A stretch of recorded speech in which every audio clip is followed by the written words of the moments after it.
The Man in the Mirror, a story of reflections and shadows. Hello everyone. I am here with a story you should not listen to alone. If you're watching this to fall asleep, I urge you to stay awake, just for the beginning. Because once this story starts, you'll need to know how to stop it. Before we begin, like the video and subscribe to the channel. Tell me, where are you watching from, and what time is it? Now, get comfortable. Turn off the lights. But leave one mirror uncovered. Chapter 1, A Room of Glass. The studio smelled of decades-old cigarette smoke and forgotten dreams. When I first opened the creaky door, the scent hit me like a wall, thick, lingering, and heavy with stories I hadn't lived yet. My camera bag was slung over my shoulder, and in my trembling hand was 3 months' rent, now damp with sweat. The landlord, a thin man with nicotine-stained fingers, had called the place cozy. I later learned that cozy in New York meant claustrophobic, barely habitable, and, in some cases, cursed. 42 square feet. That's what the lease claimed. I think it was closer to 30. The entire space was a compressed life, a Murphy bed folded into the wall, a kitchenette barely large enough to fit one pot, and a fridge that buzzed like it was on the verge of exploding. And then, the mirrors. They were everywhere. Not one or two, but dozens. The entire front door was mirrored. Opposite the Murphy bed? Another one. Above the sink? A small oval one. On the ceiling? Yes. Even the ceiling. Mrs. Chen, the neighbor across the hall, told me the last tenant had been a ballet dancer. She'd installed the mirrors for practice, she said. But her eyes darted nervously as she told me this, and she never once stepped into my apartment. It felt like a trap. Like a room built not to house a human, but to reflect one until you forgot which side of the glass you lived on. I should have taken them down. I didn't. Chapter 2, The First Glimpse. It was week 2 when I first saw him. I was filming a short project called Urban Isolation, using the tiny window that stared into a brick wall. I was adjusting my tripod when I caught movement in the mirror behind me. Not a flicker. Not a shadow. A man. He stood where the opposite wall should have been, tall and lean, his hair dark and disheveled like someone had just run their fingers through it. But he wasn't there. Not in the room. Just in the mirror. What terrified me wasn't that he existed, but that he mimicked me. Every pose I struck, he matched. My camera rose. So did his. I tilted my head. So did he. It wasn't delayed. It was simultaneous. Perfect. Too perfect. When I turned to face the mirror directly, he vanished. Just my reflection remained, alone, tired, pale. But my hands trembled. The moment didn't feel like a hallucination. It felt like an introduction. Chapter 3, Unseen Faces. I started seeing him every time I held my camera. Not when I ate. Not when I showered. Not when I cleaned lenses or organized memory cards. Only when I looked through the viewfinder, finger hovering above the shutter. Always in a different mirror. Always watching. Always waiting. Never clear. His face was always slightly turned away, as though he was camera shy or knew something I didn't. But there was something familiar about his build. His shoulders. His neck. It was like seeing a cousin you hadn't met since childhood but still somehow recognized. I began documenting him, like a photographer does. Dates. Times. Angles. Every appearance had a pattern. Every reflection told a story. But whose? Mine? Or his? Chapter 4, Echoes of Movement. As days passed, the synchronicity grew more disturbing. If I crouched for a low shot, he crouched. If I reached up for a detail on the ceiling, he stretched too. One day I dropped my camera by accident, and the mirror image bent down at the same speed, same expression of alarm. But I never saw his face. The mirrors stopped being reflections. They became stages. And we were dancers, he and I, locked in a duet I didn't audition for. But I was never the one leading. He was. Chapter 5, The Journal and the Whisper. I kept a journal, mapping each mirror, each encounter. I sketched diagrams of how he stood, how he moved. Then something changed. It was subtle at first. A whisper. Not sound exactly. More like the echo of a voice too faint to hear clearly. It came from the mirror above the sink. Every time I brushed my teeth, a breathy exhale behind my ear. But when I turned, nothing. Until one night, the fog from my breath formed a word on the glass. Look. Chapter 6, When the Mirrors Moved. The first time it happened, I thought I imagined it. I'd gone out for groceries. I was gone no more than 20 minutes.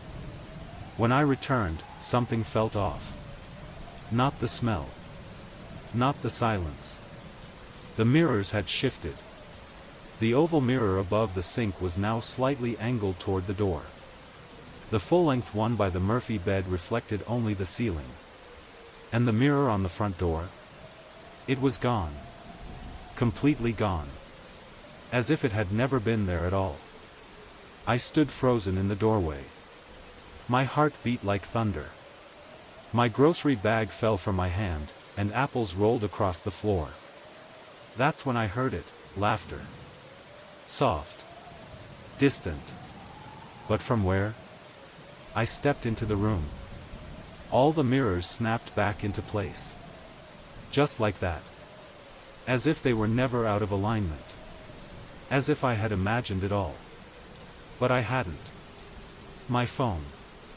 I had taken a selfie that morning. I pulled it up. There it was. The mirror on the door. Proof. But when I looked at the photo again a moment later, the mirror was missing. Replaced by an empty wall. My proof was vanishing. Or being rewritten. By something on the other side. Chapter 7, The Visitor in the Frame. That night, I dreamt of glass. Endless corridors of mirrors, each one reflecting a version of me, but none quite right. One was older. One bruised. One smiled too widely, like he knew something I didn't. They whispered as I passed, in voices warped by static. When I awoke, my breath caught in my throat. Someone was in the room. The studio was dark, except for the faint streetlight bleeding through the curtainless window. But in the mirror across from the bed, I saw him. Standing. Not moving. Closer than ever before. He wasn't mimicking me anymore. He was watching. I didn't move. Didn't breathe. Because this time, I saw it, his face. It was mine. But not exactly. Like a version of myself pulled from another life. His eyes were sunken, his skin pallid, lips stretched thin in a grim line. He looked empty. Like someone who had seen the end of something and stayed there. My camera lay beside me. Slowly, I lifted it. The lens cap was off. The battery was full. I aimed it at the mirror. Click. The flash burst in the dark. When my vision adjusted, the mirror was empty. But when I checked the viewfinder, he was still there. Frozen in the frame, staring back at me. I zoomed in. In the image, behind him, were more mirrors. Endless. Layered. Infinite. And in those mirrors were others. Others like him. Like me. Dozens. No, hundreds. Each one slightly wrong. Tilted heads. Empty gazes. Some reaching forward as if trying to escape the frame. I dropped the camera. The sound didn't match the fall. It echoed. Twice. 3 times. As if the mirrors caught the sound and flung it back, warped and distant. Then, a whisper. "Join us." Every mirror in the room fogged over. And one by one, handprints appeared, pressing out from the inside. I ran. I didn't pack. Didn't turn off the lights. I fled that cursed room and didn't look back. But as I reached the hallway, Mrs. Chen stood there. Expression blank. She whispered something in Mandarin I couldn't understand. But one word echoed in my mind like a scream swallowed by a cave. Reflections. Chapter 8, Replays in Glass. I thought escaping the apartment would end it. But it didn't. The reflections followed me. It started the next morning. I was in a cafe 2 blocks from the apartment, trying to make sense of everything while sipping burnt coffee. The place was crowded, noisy, real. But when I glanced at the dark window beside me, I saw something wrong. My reflection blinked, twice. I hadn't. I stared. The version of me in the glass looked exactly the same coat, same posture, same cup lifted to his lips. But he was off by a heartbeat. It was like watching a replay. Slightly out of sync. A recording being played just a little too late. I left the cafe without finishing my drink. Later, at the subway platform, I caught my reflection in the window of the train as it passed. For a brief moment, I didn't see myself, I saw him. The other me. Sunken eyes. That stretched, grim mouth. Watching from the train window as it whooshed by. No passengers. Just him. I didn't get on the train. I didn't get on any train. I walked the entire way to Midtown, every reflective surface now suspect. Shop windows, bus mirrors, puddles on the sidewalk, they all seemed to shimmer with potential. Like they were waiting. I tried covering the lens on my phone's front-facing camera. It didn't help. Later that night, I unlocked the screen to check my email. Instead, it opened to the camera app. Front-facing. And in the split second before I closed it, I saw a face behind mine. Not in the room. Just on the screen. And not static. He moved. I threw the phone. It landed screen down on the carpet. I didn't pick it up again that night. I borrowed a friend's couch. Told him I needed time to regroup. Told him I was working on a horror short. He laughed, handed me a blanket, and warned me about the leaky faucet in the kitchen. The next morning, I passed the bathroom on the way to the front door. The door was open. The mirror fogged from his shower. And someone had written 3 words in the condensation. "You are next." Chapter 9, The Silent Loop. The first loop happened at the crosswalk. A woman with a red umbrella stood on the corner, waiting for the light to change. Her reflection in the store window beside her lifted the umbrella, adjusted it, and then put it back down. Again. And again. And again. I watched, frozen, as she repeated the motion in the glass, over and over, while her real self stood still. People walked past her. Cars passed. The world moved on. But her reflection was stuck. Caught in a loop. She didn't seem to notice. But I did. I began to see others. A man scratching his nose repeatedly in a subway window, though he wasn't touching his face. A child laughing in the mirror of an arcade while sitting silently on a bench. A barista pouring coffee into an invisible cup inside the shiny espresso machine casing, while the real one simply stood idle. It was spreading. Reflections were detaching from reality. Or reality was leaving something behind. It was on the 3rd day that one turned to look at me. I was inside a convenience store, staring at the glass door of a fridge, debating whether I could stomach another energy drink.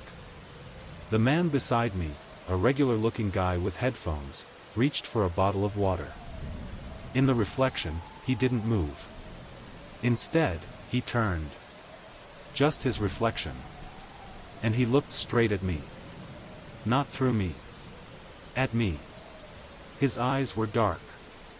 Glassy. A faint grin twisted his lips, just one side, like a marionette given a cruel command. He raised a finger. Not to point. To shush.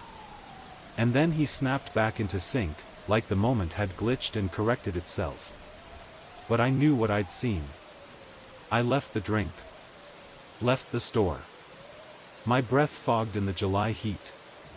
And in a puddle by the curb, I saw a dozen faces staring up at me, my face, his face, hers, theirs, all blinking in time.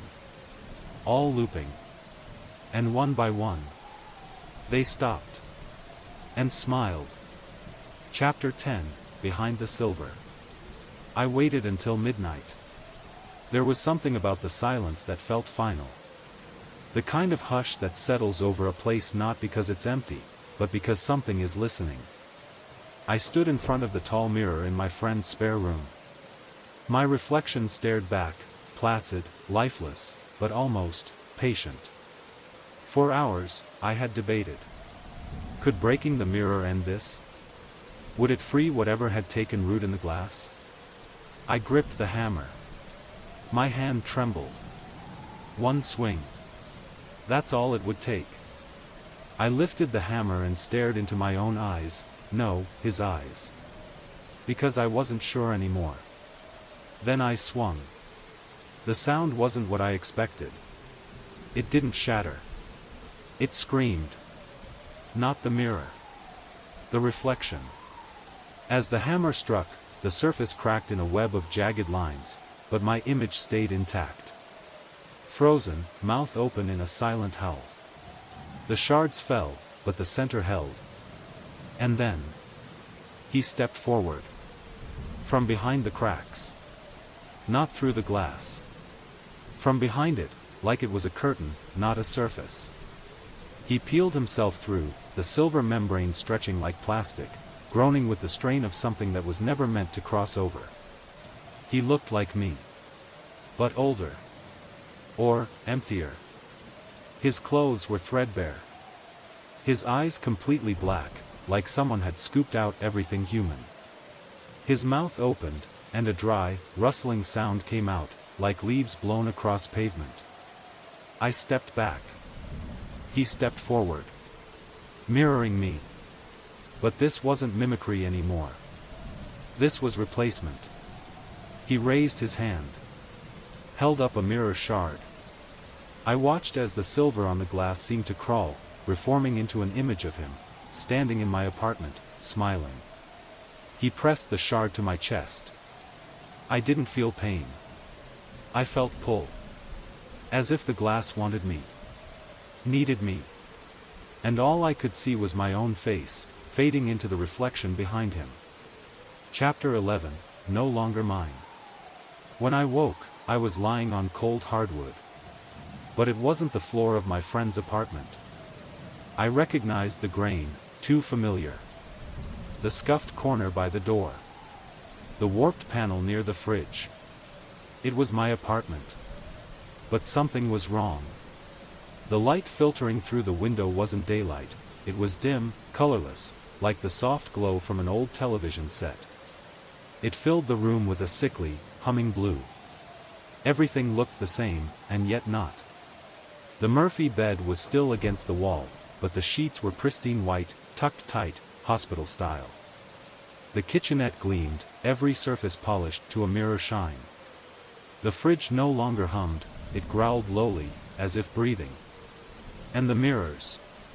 They were everywhere again. Dozens of them.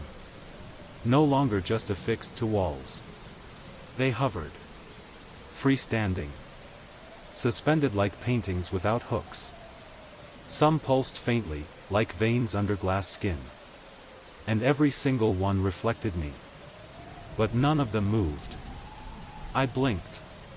My reflections didn't. I raised my arm. Nothing. They just stared. As if waiting. Or watching. My voice cracked as I called out, "Hello?"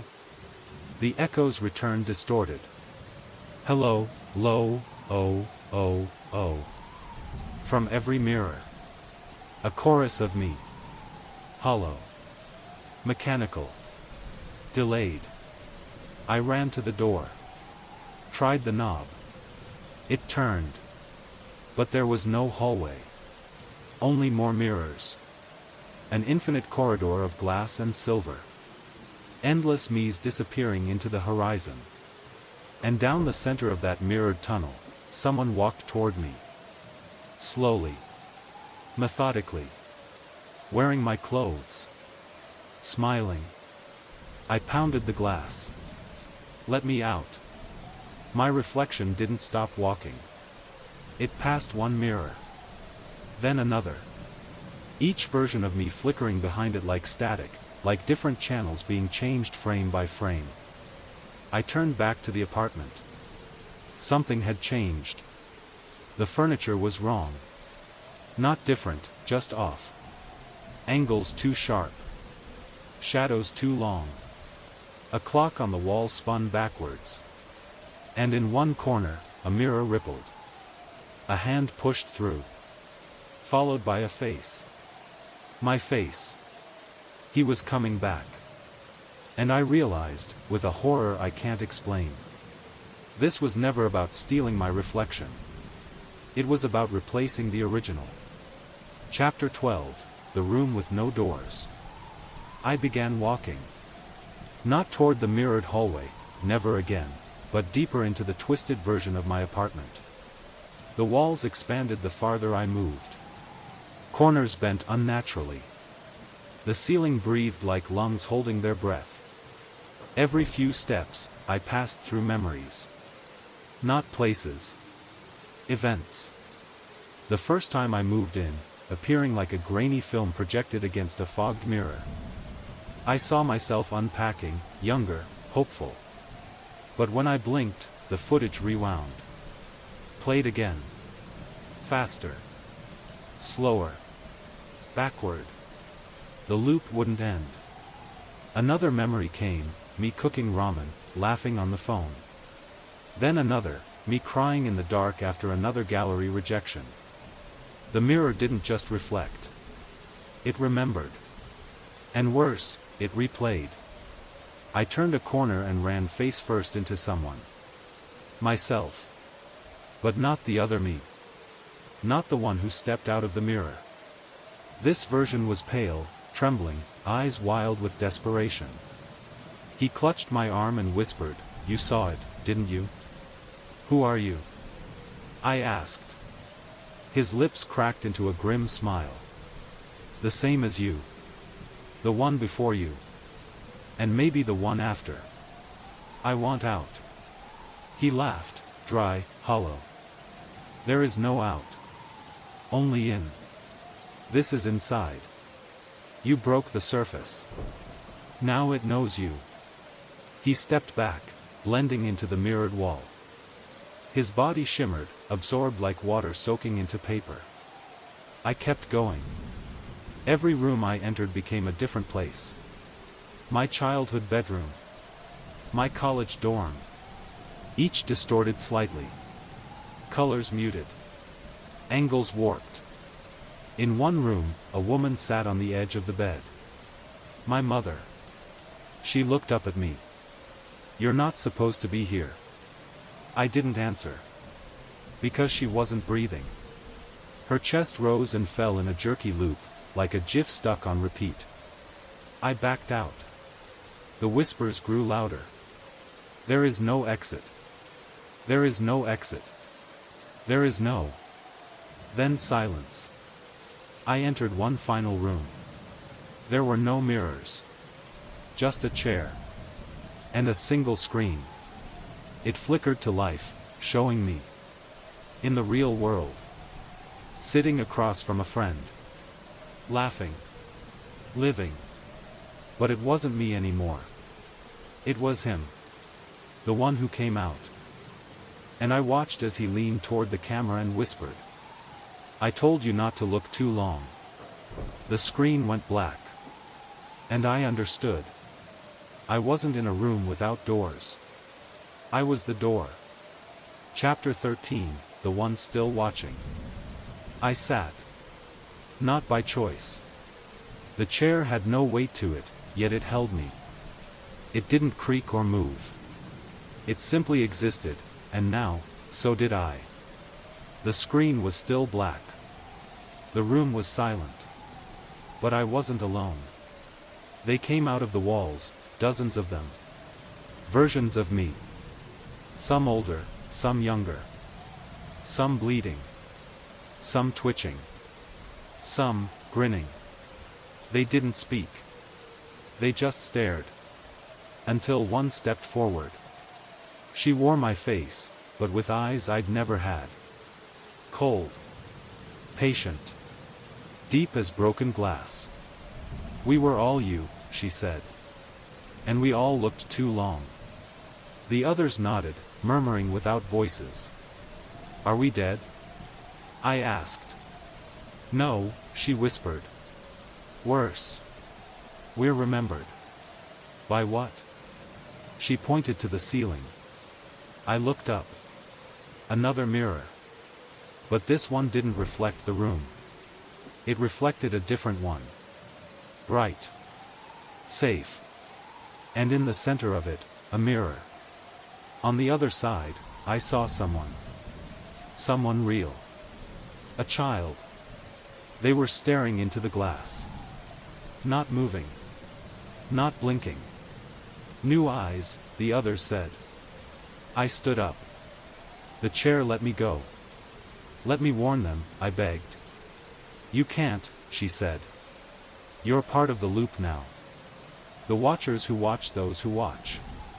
But if I can be seen, you'll only be remembered." The others reached out. Hands touching mine. Not to hold me back. But to accept me. I closed my eyes. I didn't want to see. But I felt it. The child was leaning closer. Their breath fogged the glass. They were about to touch it.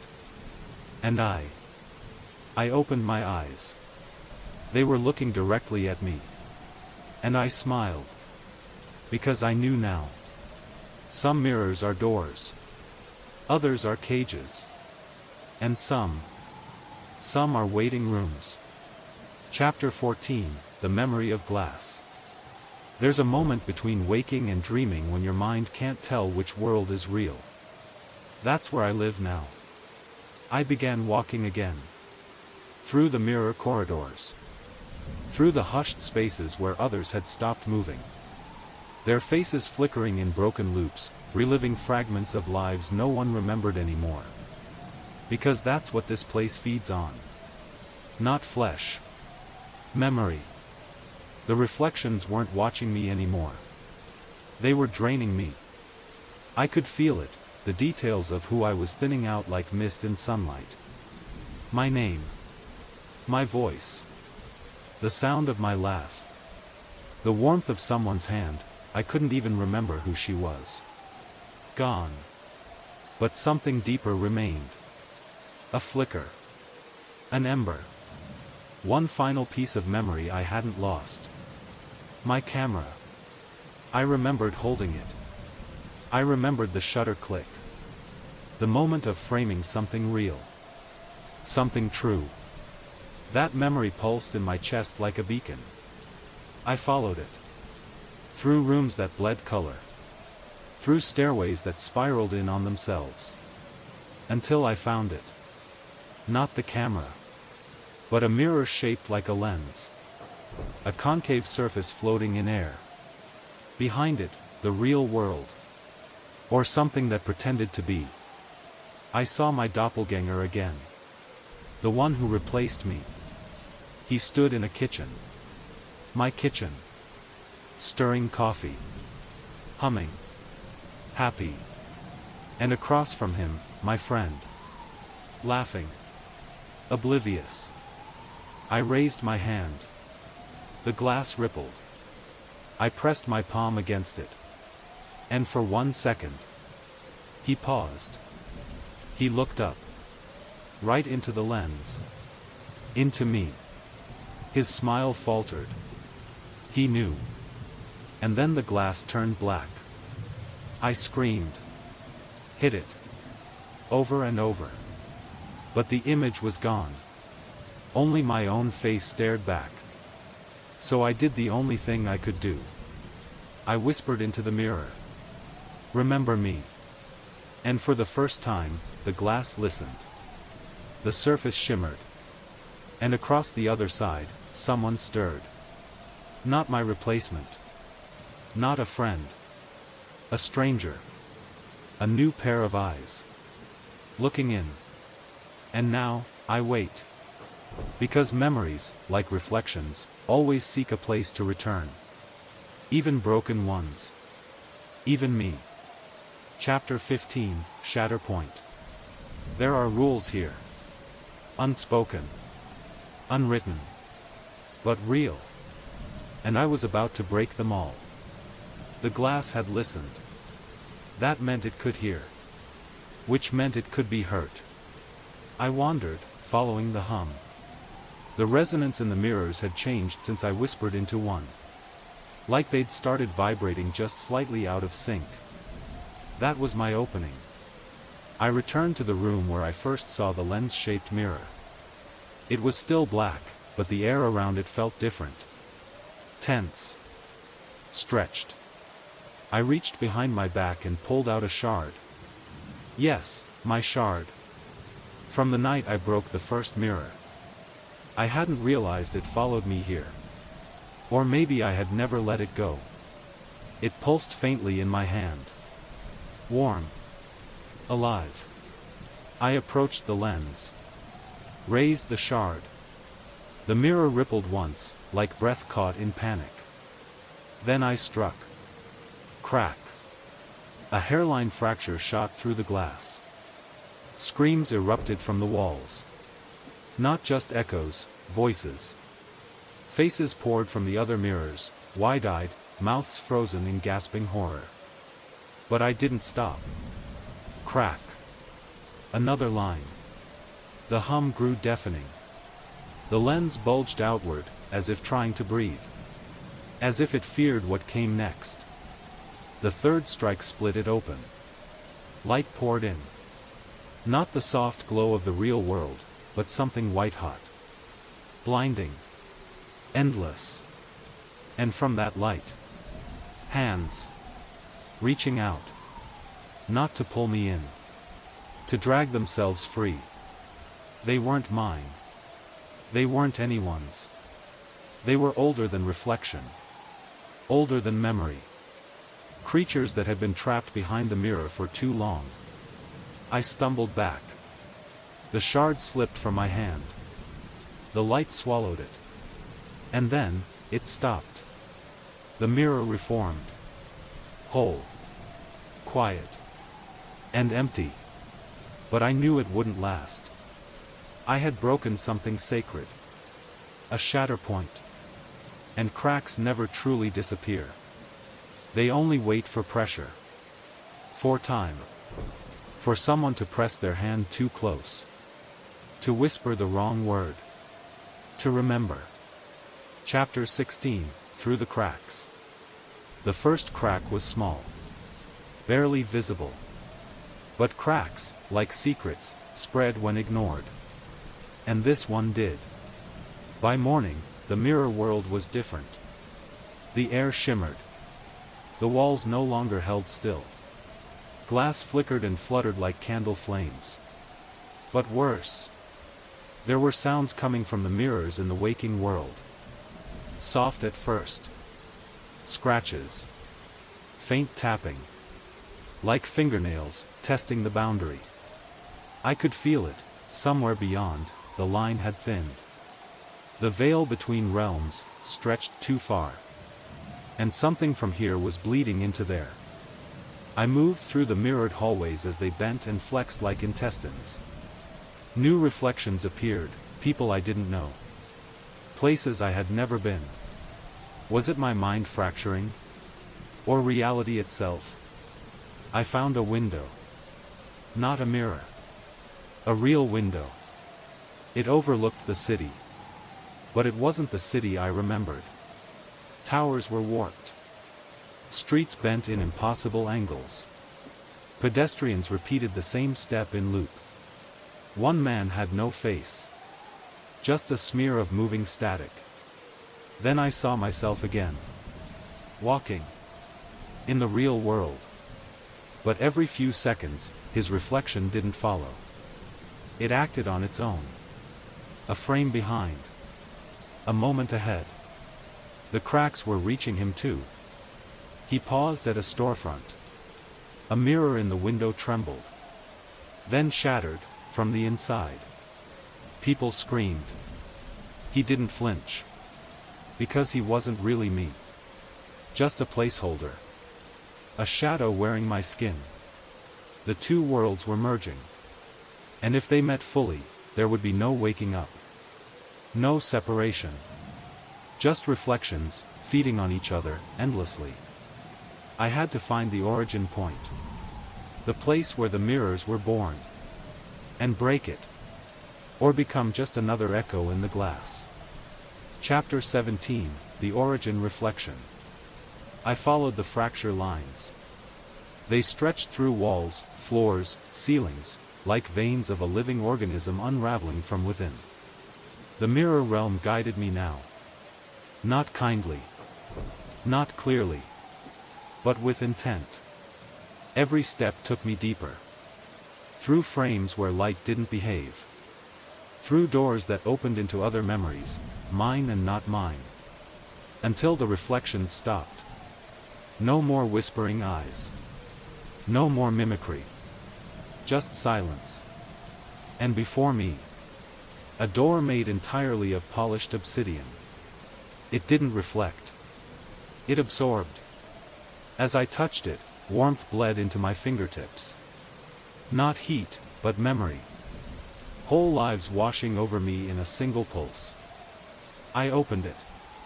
The chamber beyond was vast. A sphere of infinite black glass, suspended in a void. And in the center, the origin reflection. It wasn't a mirror. It was a pool. Still. Perfect. As I approached, my reflection did not follow. Instead, something else rose to greet me. A face. Mine, but older. Worn. Split by time. You came too far, it said. Its voice was not mine. It was thousands. Male and female. Human and not. What is this place? I asked. The first gaze, it replied. Where your kind learned to see itself. And forgot it was being watched. I knelt at the edge. The pool didn't ripple.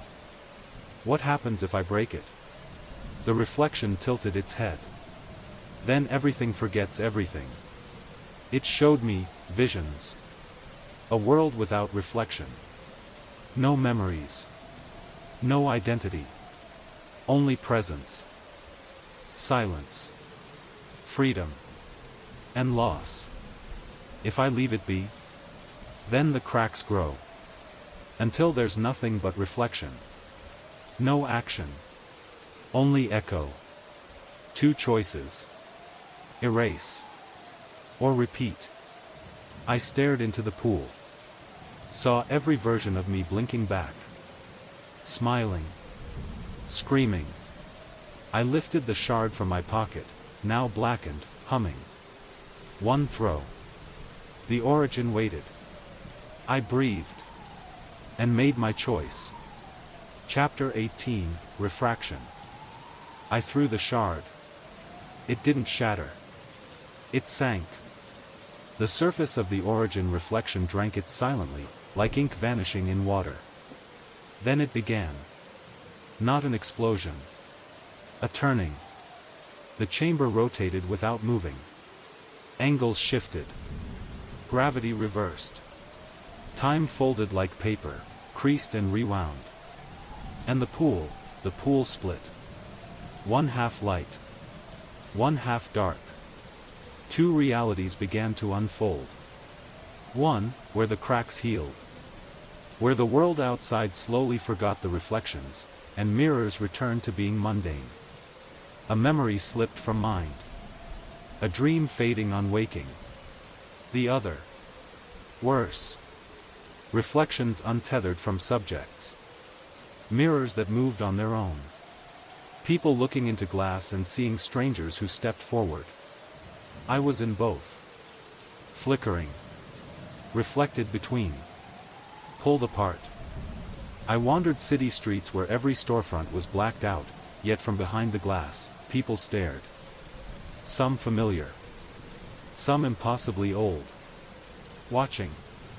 Waiting. In homes, mirrors were covered. Shards buried.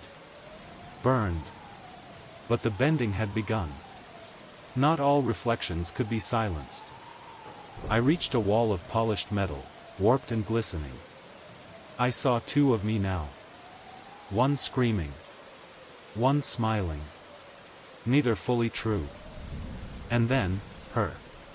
The woman I couldn't remember. She stood in a reflection I hadn't seen in years. A fragment of my past, untouched. She mouthed something. I touched the mirror. Her image split into thousands. Each whispering the same name, mine. Who am I? I asked aloud. The city answered.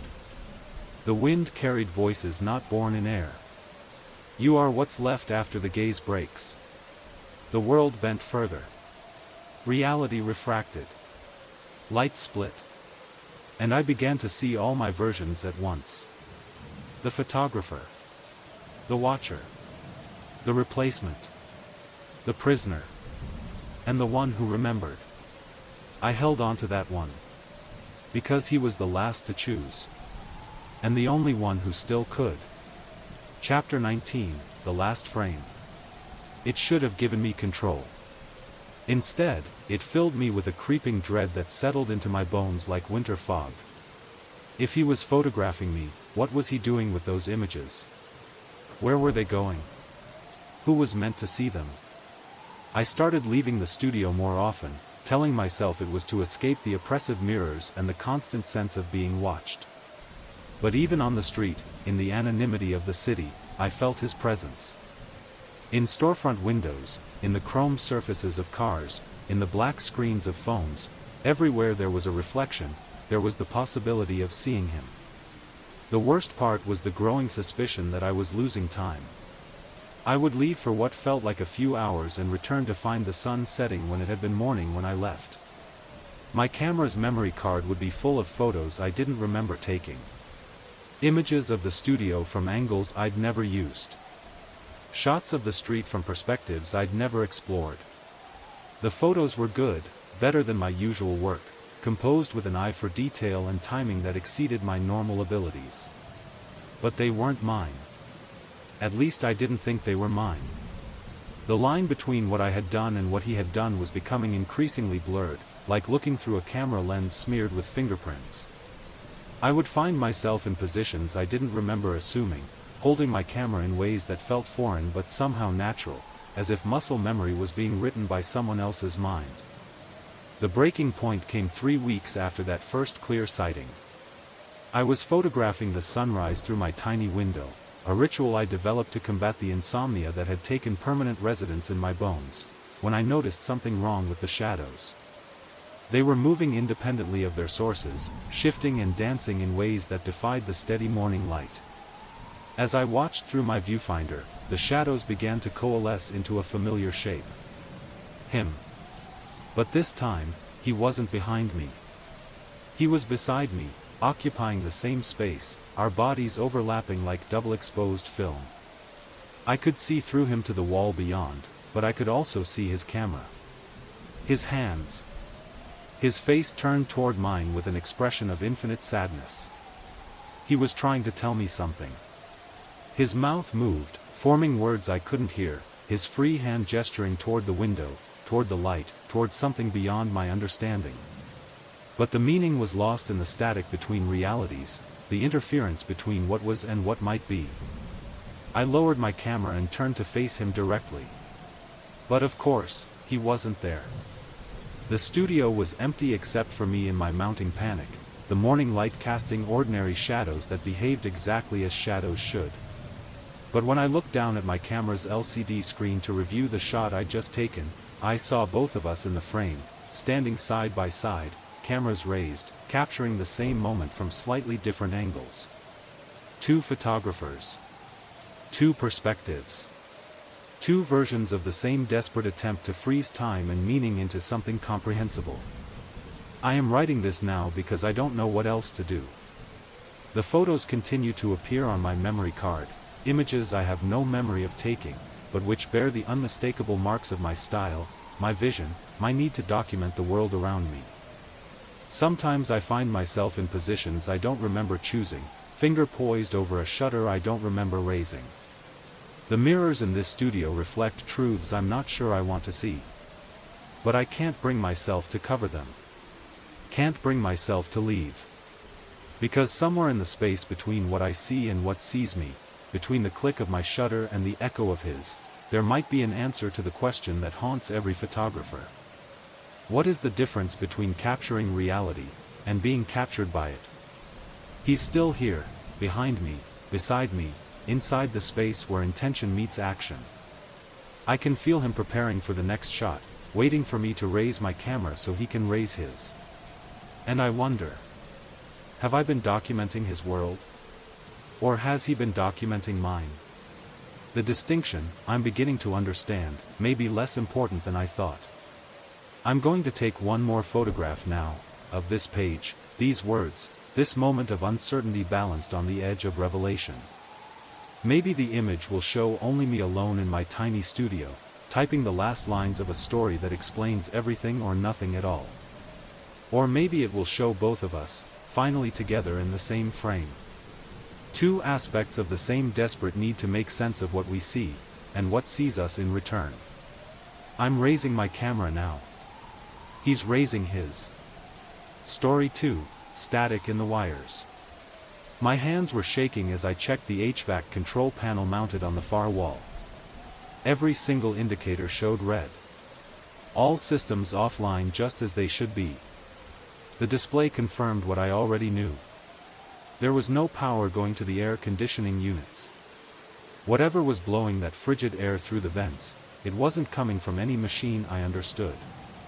I tried to focus on my work, telling myself that stress and isolation were playing tricks on my perception. The servers needed attention, and dwelling on phantom voices would only make the situation worse. But as I moved through the lab, the whispering followed me, always just loud enough to be noticeable, always just clear enough to make out that name. David. The thing is, I knew who David was. David Park had been another graduate student, a quiet guy who'd worked these same night shifts about 2 years ago. We'd never been close, but I remembered him always arriving early, staying late, totally devoted to his research on distributed computing systems. He'd left the program suddenly one semester, just stopped showing up to classes and meetings.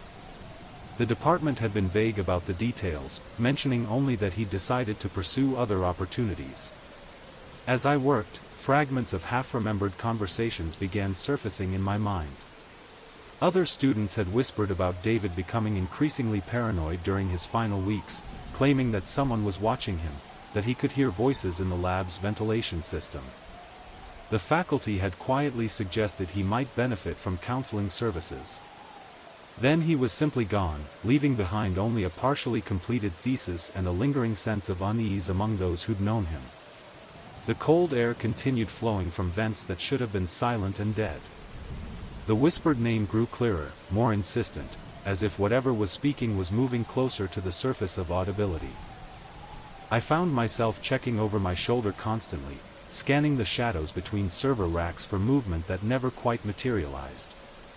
By 4 in the morning, the main power still hadn't returned, and the backup systems were beginning to show strain. Several non-critical servers had automatically shut down to conserve energy. Their status lights going dark one by one like dying stars. The lab was growing warmer everywhere except near the vents, where that impossible Arctic breeze continued to flow. I was running diagnostics on the primary research server when I heard my own name mixed with David's in the whispered litany flowing from the ceiling. Marcus, David, Marcus, David. The two names intertwined like a chant, like a roll call for the damned. My thesis research suddenly felt very far away. The career prospects that had motivated me to take these late-night shifts seemed insignificant compared to the growing certainty that something was fundamentally wrong with this place. I began to understand why David might have left so abruptly, why he might have started hearing voices that others dismissed as stress-induced hallucinations. The emergency lighting flickered, and for a moment, the lab plunged into complete darkness, except for the scattered LED indicators on the remaining active equipment. In that darkness, the whispering stopped entirely, leaving only a silence so complete it felt like physical pressure against my eardrums. When the light stabilized, I was no longer alone. A figure stood at the far end of the lab, barely visible in the amber gloom, perfectly still between two server racks. My heart hammered against my ribs as I tried to focus on the shape to determine if it was really there or just a trick of shadows and stressed perception. The figure appeared to be wearing the same blue university maintenance uniform that all the IT staff used, but something about its proportions seemed wrong. Too tall, too thin, like a person stretched beyond normal human dimensions. I called out, my voice cracking slightly. "Hello, who's there? Are you from security?" The figure didn't respond, didn't move, didn't acknowledge my presence in any way. It simply stood there like a mannequin, while the whispering resumed from the vents overhead, now adding a third name to its rotation. Marcus, David, Sarah. Sarah Rodriguez. Another former graduate student, another name from the department's collective memory of people who'd simply vanished from the program. The third name hit me harder than I expected. Sarah Rodriguez had once shared this lab with me, albeit on opposite shifts. A kind soul with tired eyes, she was always buried in data logs and simulation models. We never talked much, but she'd offered me coffee once, one of those small gestures that sticks with you. She vanished last year. No formal goodbye, no graduation. Just gone. Whispers filled the gaps where facts should have lived. Some said she dropped out. Others said she had a breakdown. Now her name joined ours, forming a slow, pulsing rhythm in the vents above, as if the lab itself was remembering who it had swallowed. The figure between the server racks remained motionless. But something about its stillness made my skin tighten, like it wasn't frozen by choice but by attention, watching, listening, waiting. I backed away slowly, then darted into the side room where we stored the archived project logs and departmental equipment. The air inside felt colder. The emergency light in the ceiling buzzed faintly, casting a jaundiced glow over the old filing cabinets. I booted up the only machine connected to the intranet. A dusty terminal still wired into the university's internal archive. With trembling fingers, I typed David Park's student ID. His file loaded slowly. Last login, October 14th, 2:39 a.m. Location, Lab 204 Terminal C status, account disabled incident tag, lock.signal.residual. My heart skipped. I tried Sarah's ID. Last login, May 9th, 3:03 a.m. Location, Lab 204 Terminal B status, account disabled incident tag, lock.signal.residual. I typed my own name. The system froze for a long moment. Then, active session lock.signal.residual. No logout timestamp. The machine's monitor flickered. A line of text appeared, one letter at a time. "We are still here." I spun around. The side room was empty. But the door behind me had closed. And from the vents above, a fourth name whispered through the cold. Marcus. The third name hit me harder than I expected. Sarah Rodriguez had once shared this lab with me, albeit on opposite shifts. A kind soul with tired eyes, she was always buried in data logs and simulation models. We never talked much, but she'd offered me coffee once, one of those small gestures that sticks with you, She vanished last year. No formal goodbye, no graduation. Just gone. Whispers filled the gaps where facts should have lived. Some said she dropped out. Others said she had a breakdown. Now her name joined ours, forming a slow, pulsing rhythm in the vents above, as if the lab itself was remembering who it had swallowed. The figure between the server racks remained motionless. But something about its stillness made my skin tighten, like it wasn't frozen by choice but by attention, watching, listening, waiting. I backed away slowly, then darted into the side room where we stored the archived project logs and departmental equipment. The air inside felt colder. The emergency light in the ceiling buzzed faintly, casting a jaundiced glow over the old filing cabinets. I booted up the only machine connected to the intranet. A dusty terminal still wired into the university's internal archive. With trembling fingers, I typed David Park's student ID. His file loaded slowly. Last login, October 14th, 2:39 a.m. Location, Lab 204 Terminal C. Status, account disabled. Incident tag, lock.signal.residual. My heart skipped. I tried Sarah's ID. Last login, May 9th, 3:03 a.m. Location, Lab 204 Terminal B. Status, account disabled. Incident tag, lock.signal.residual. I typed my own name. The system froze for a long moment. Then, active session. Lock.signal.residual. No logout timestamp. The machine's monitor flickered. A line of text appeared, one letter at a time. We are still here. I spun around. The side room was empty. But the door behind me had closed. And from the vents above, a fourth name whispered through the cold. Marcus. Next segment, look back. The door wouldn't open. I twisted the handle, shoved against it, pounded with my fists, nothing. It felt like the hinges had fused to the frame. The monitor behind me blinked again, erasing the message. A new window popped open. Accessing, network surveillance playback. Dozens of grainy thumbnails appeared, camera feeds from Lab 204 and adjacent areas. Most were dark. But one showed movement. I clicked. The feed was angled toward the center aisle between the server racks. The figure in the maintenance uniform stood motionless. Except, it wasn't a camera feed. I was looking at the present moment. And as I watched, it turned. Slowly. Deliberately. It looked up. Its face was entirely smooth, no mouth, no eyes, only a reflective surface like polished steel. Like a mirror. My reflection stared back at me. I stumbled away from the terminal. The lights in the side room flickered violently, and from above, a new voice joined the chant. Marcus. David. Sarah.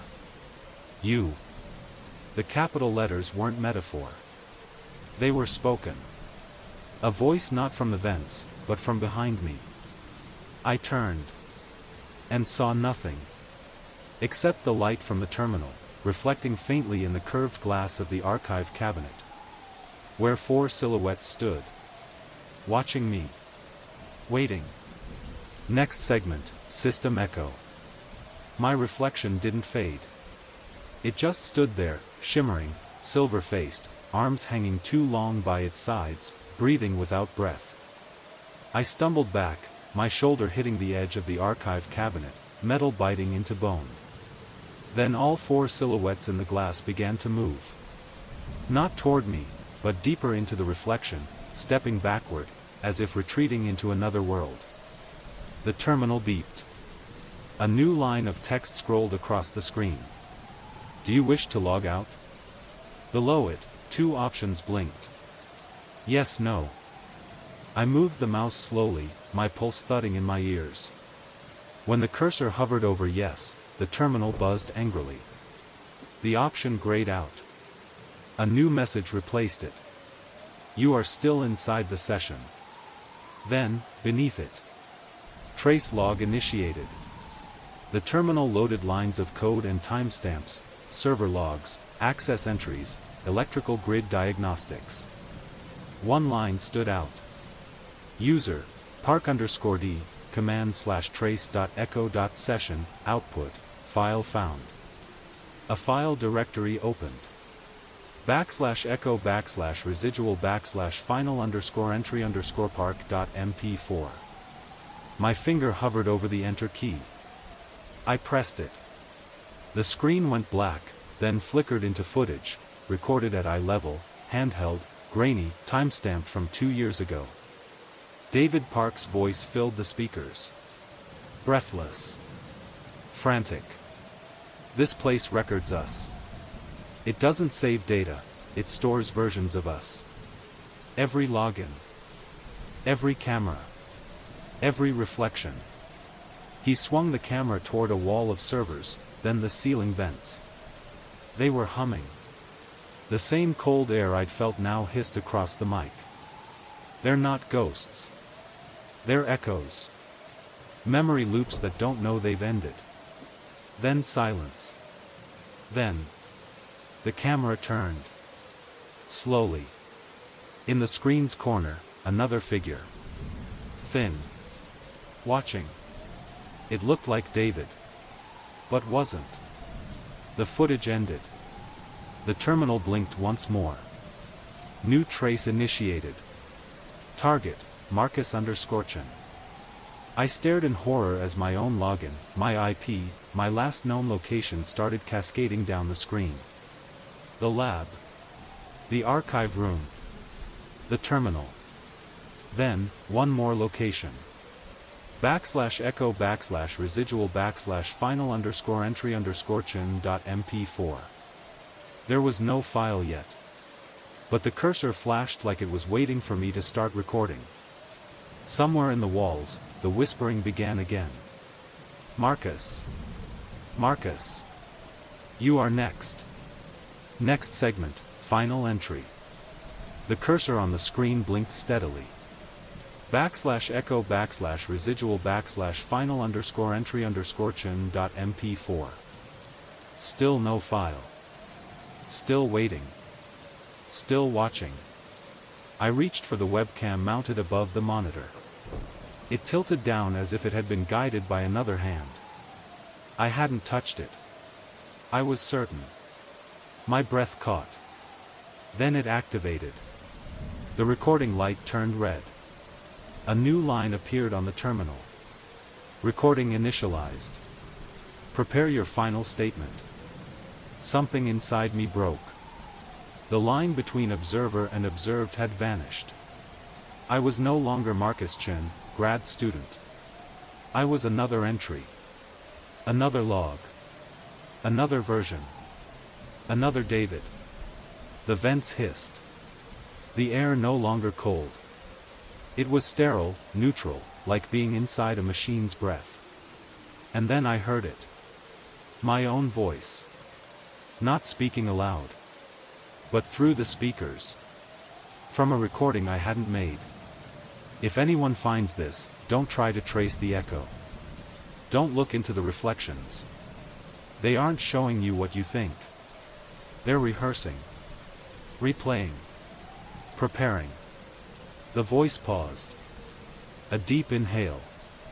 Then. You are not the only version of you using this system. A final message scrolled across the terminal. Log complete. Session terminated. The screen went dark. Behind me, all the vents stopped. The lights returned. Normal. Quiet. But when I opened the file directory, the video was there. Final_entry_chen.mp4. Timestamped with today's date. Length, 4 minutes, 39 seconds. I haven't played it. I don't think I will. Because if the theory is right, someone else already has. And maybe they're recording, too. Next segment, the root process. When the video file appeared, something in Marcus shifted, not with fear, but with direction. He didn't watch it. He catalogued it. Some part of him understood, this wasn't the end. It was a transfer point. A handoff between versions. And if there were versions, there was a route. He accessed the terminal's diagnostic utilities. Buried under permissions and encrypted by university protocols was a network layer labeled sysroot/archive. It didn't exist in the public directory. It wasn't in any blueprint he'd seen. But it pulsed faintly with internal traffic. Something was still alive in there. He traced the signal. The route led beneath the standard university infrastructure, below the departmental servers, below the lab's backup system. Deeper. Eventually, it routed him to Archive Node Zeta, a forgotten storage chamber beneath the library annex, long since decommissioned after a burst pipe had supposedly rendered it unusable. Marcus packed up what little gear he had, his portable terminal, a headlamp, and a campus master keycard he shouldn't have had access to. The storm had passed, but the night remained heavy. He entered the sublevel. Dust drifted like ghosts through the corridor. Walls sweat with mildew. Emergency lights flickered weakly, casting shadows too long for the narrow space. As he descended, he passed old departmental crates labeled with names of former research projects. Some were familiar.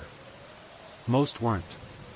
One box was tagged, D. Park, Vision Stack Prototype, Do Not Restore. The whispering returned before he opened the final vault.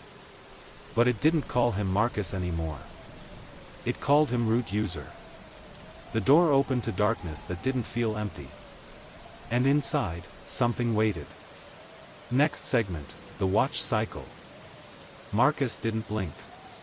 Every smiling face, every mirrored expression from another version of reality, locked eyes with him through the vision panes. The silence stretched so long he thought his ears might implode. Then the panes began to record. Each of them, hundreds, flashing red dots in their corner. A universal signal, you are now being watched. Not by one camera. Not by a person. By versions of himself. One version tilted his head, confused. Another held up a hand, fingers twitching in patterns. Another began to weep silently, eyes locked on Marcus as though begging him not to continue. He took a step back. The system beeped. The center pane expanded to fill the interface. A blinking prompt appeared. Accept observation? Yes, no. He reached for the terminal, hands shaking. Something in his gut screamed don't. But some other part, colder, sharper, was already moving his fingers toward yes. The second he clicked it, his vision distorted. Every screen dissolved into noise. Then reassembled. And now Marcus was no longer viewing the panes. He was inside them. Version after version of himself ran through motion-captured loops, walking, typing, photographing, running, screaming. The timelines weren't just being watched. They were feeding into each other. He was no longer a user. He was a variable. He screamed.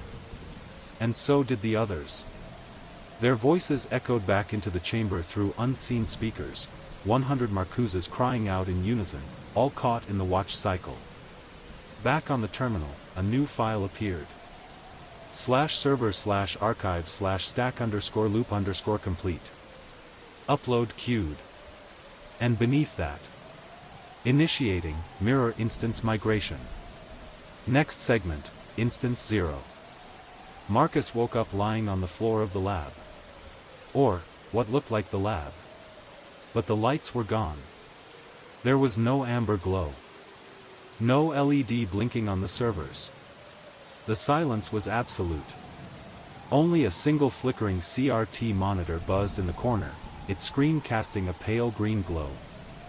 He stood slowly, every joint aching as though he hadn't moved in days.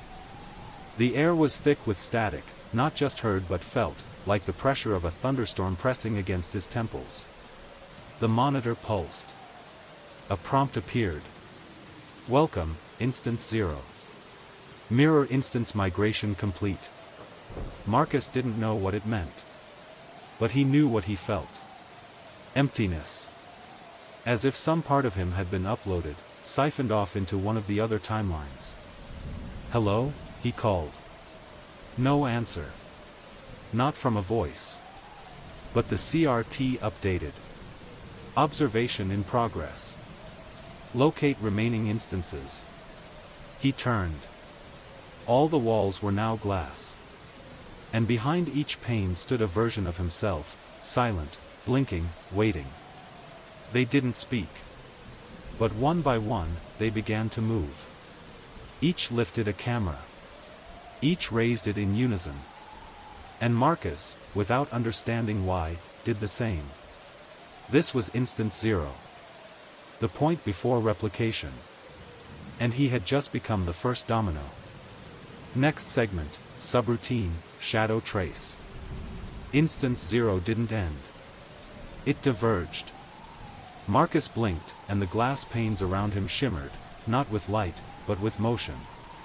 Inside each one, his copies scattered in different directions like fractals branching under a microscope. But he remained still. The CRT screen pulsed again. Executing subroutine, shadow trace. The words dissolved into static, and then a new interface rendered across the glass wall before him. Each pane became a window into a timeline, and each version of himself had begun to trace shadows. One Marcus walked into a library basement filled with fog and trailing cables. Another descended a staircase inside an abandoned subway station, camera blinking red. A third sat in a motel room staring at a mirror that slowly turned black. Each instance began to converge toward a singular outcome. Something was following them. But it wasn't just shadows, they were being traced in return. Marcus realized that every step he made in his own glass room left behind not a reflection, but a trail, a residue of data, thin strings of flickering black light like fiber optic veins. And something was crawling along them. Not just watching. Following. He turned toward the CRT just as the screen flickered again. Trace detected, signal bleed, code, null shade. His breath caught. Null shade. He remembered that term from David's thesis. A theoretical anomaly in mirrored computation, a shadow process with no source. He looked down. His hands were no longer casting shadows. The shadows had detached. And they were moving on their own. Marcus stepped back. All of his alternate selves on the panes were doing the same. But some of them were already too late. The shadow trails had overtaken them. One version collapsed, convulsing. Another turned its camera toward the glass and smiled with a mouth too wide. And in the corner of the lab, Marcus saw a sliver of movement in his own room, no glass, no pane, no screen. Just shadow. It had crossed over. Next segment, recursion event. Marcus didn't run. He stood still as the null shade breached the boundary between reflection and reality. It shimmered like smoke and data, one moment incorporeal, the next horrifyingly solid. It didn't attack. It didn't speak. It simply watched. Watched, and recorded. The CRT screen updated without a keystroke. Recursion event detected a processing, host identity collapse. The words pulsed red. He stumbled backward, and as his shoulder brushed a reflective server panel, another version of himself flinched in the same moment. The reflections weren't just mimicking anymore, they were sinking. Every decision. Every movement. Every fear. He looked back at the pane. His alternate self was shaking, mouthing the same words he hadn't spoken aloud. What am I becoming? Behind them, the null shade began shifting. Not moving forward, but duplicating. Each flicker in the glass created a new instance, a branching fork in the logic tree of reality. The creature wasn't bound by linear time, it was recursive. It grew stronger with every echo. Marcus turned back to the screen. Recursion event level, critical shadow count, 12. One of the glass panes exploded inward, showering him in splinters of light and memory. A Marcus from a timeline where he had never discovered photography screamed as he was pulled into the frame. Another collapsed into pixels. Another bled ink. Another spoke in binary. All consumed by the recursion. Marcus fell to his knees. In the glass at his feet, he saw his eyes, flickering. Each one contained a smaller version of the same room. Each one showing himself staring into another reflection. Each one whispering back, "You were never the original." Behind him, the null shade replicated again. Next segment, Forking Depths. The walls of Lab 204 had begun to breathe. Marcus didn't see it at first, not with his eyes. But the data told the story before the senses could catch up. Logs began generating on their own, cascading strings of corrupted syntax flooding across every screen. /root/fork/echo/echo/echo/a divergence branch detected, identities conflicting, Marcusgen_0, Marcusgen_1, Marcusgen_1a. His name, split, repeated, modified. Like code caught in a feedback loop, his existence was fracturing into experimental forks. The null shade wasn't a being, it was a subroutine. A parasite built from the residue of observational memory. It didn't feed on fear. It fed on self-doubt, recursive identity loops, the paradox of remembering things you never lived. In the mirrored panel across the lab, a version of him typed frantically on a terminal that no longer existed. Another version stood frozen at the entrance, blood leaking from one ear. Another, farther down, was still trying to call for help, mouthing words silently into a dead phone. In every reflection, they were diverging. Forking. Not failing. Not dying. Just, diverging. Marcus stumbled toward the mainframe. He needed to interrupt the execution cycle, halt whatever process the null shade had embedded. But the system fought back. Every keystroke generated two new ones. His thoughts spawned forks. His intentions multiplied. /core/identity/fork tree/max depth exceeded, a rollback denied. Root conflict detected. A pane of glass shattered. In the wreckage, a version of himself crawled forward, eyes glassy, mouth whispering numbers. A countdown? Another screen lit up with pulsing red. Countdown to convergence, 4 hours 32 minutes and 17 seconds. Marcus stared at it. What happens when the forks converge? In the mirrored surfaces, all his alternate selves had turned toward him. They were smiling. Next segment, Convergence Threshold. The countdown on the monitor had reached its final minute. Countdown to convergence, 0:59. 0:58. Marcus could feel the space around him tightening, as if the walls and wires of Lab 204 were collapsing inward, folding dimensions together. In every screen, every pane of reflective glass, his alternates were in motion. No longer just observing. No longer forking quietly in parallel. They were converging. One by one, they began mimicking his precise actions. He typed, they typed. He reached for the emergency breaker, they did too. Every gesture, every breath, synchronized in perfect echo. Then came the sound. A deep, harmonic resonance like metal vibrating across galaxies. It came from beneath the floor, from inside the server racks, from within his own bones. It was the sound of systems collapsing into unity. Marcus screamed, but no sound escaped. The air had become thick, viscous with memory. Around him, shadows peeled off the walls, not absence of light, but sentient void. Null shade incarnate. He spun to flee, but the lab was no longer a lab. The space had morphed. Endless corridors of lightless data tunnels spiraled around him. Server racks floated like ribcages suspended in an endless digital sea. Each step Marcus took was matched by every version of him from every split timeline, each flickering into frame and vanishing like corrupted video.